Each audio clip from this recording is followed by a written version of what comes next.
Mr. Annamalai's contribution were excellent to the BJP Tamil Nadu, and we wish him all success in his future endeavors. He was a great leader. He will be a great leader to serve the society. And as far as BJP is concerned, yes, our continuous process will be on.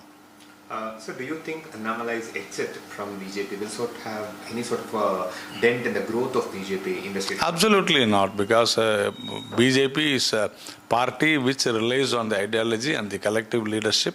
So the exit of an individual, whether it is Mr. Annamalai or Narayanan, nothing is going to happen for the party's growth. So party will grow automatically, absolutely, along with the party's vision, party's people welfare mission and everything. So I don't think any individual's exit is going to affect any organization. Because this organization believes not in individual leadership. This organization believes in collective ideology.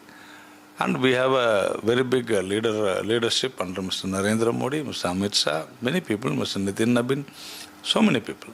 Is Tamil Nadu heading towards a new generational shift of politics? So we saw that the emergence of TVK, and now we see Udayanidhi being appointed as LDP, and now there is an emergence of Annamalai. So is it going to be? It is good only. In each and every party, youngsters will come. Even in BJP, we have got a lot of youngsters. And of course, at one point of time, Mr.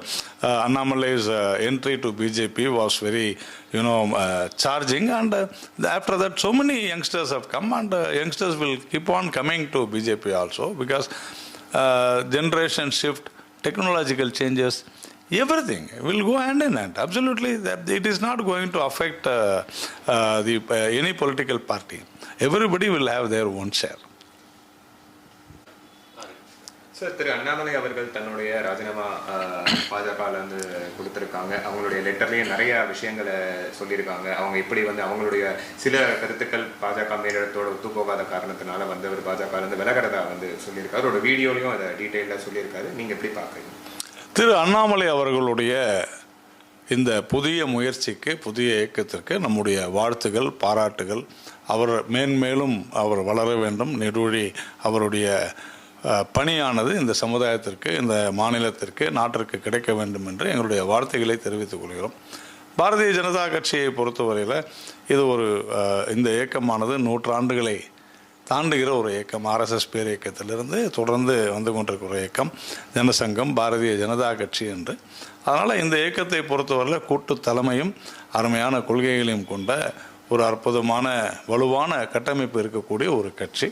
அதனால் தனி மனிதர்கள் யாராக இருந்தாலும், அது திரு அண்ணாமலையாக இருந்தாலும் சரி, நாராயணனாக இருந்தாலும் சரி, யாராக இருந்தாலும் அவர்களுடைய பங்கு இருக்கலாமே தவிர அவர்கள் இல்லாத காரணத்தினால் கட்சிக்கு பின்னடைவே என்றெல்லாம் சொல்வது என்பது என்னால் ஏற்க முடியாது.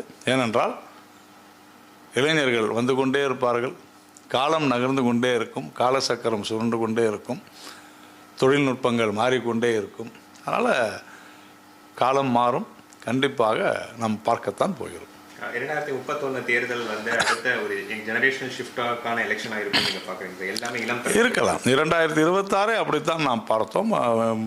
தாவேகா என்கிற ஒரு கட்சி இப்படிப்பட்ட ஒரு வெற்றியை பெறும் என்று யாருமே நினைக்கவில்லை என்பதுதான் உண்மை. அதே போல் வரக்கூடிய காலங்களில் மேலும் நான் சொன்னது போல் இளைஞர்களும் அதிக அளவில் வரலாம், தொழில்நுட்பங்கள் மாறலாம், சமூக ஊடகங்கள் எல்லாமே மாறிக்கொண்டு தான் இருக்கு. நாம் பார்த்து கொண்டே இருக்கோம். கடந்த 10 வருடங்களுக்கு முன்னால் இருந்த இந்தியா இப்பொழுது இல்லை, அந்த அளவிற்கு வளர்ச்சி அடைந்திருக்கிறது. இது முழுக்க காலத்தினுடைய ஒரு பரிணாம வளர்ச்சியாகத்தான் நான் பார்க்கிறேன். கிளைகள் கொண்ட Annamalai institute of hotel management and hospital management படிப்பில் சேர்வதற்கான அட்மிஷன் நடைபெறுகிறது.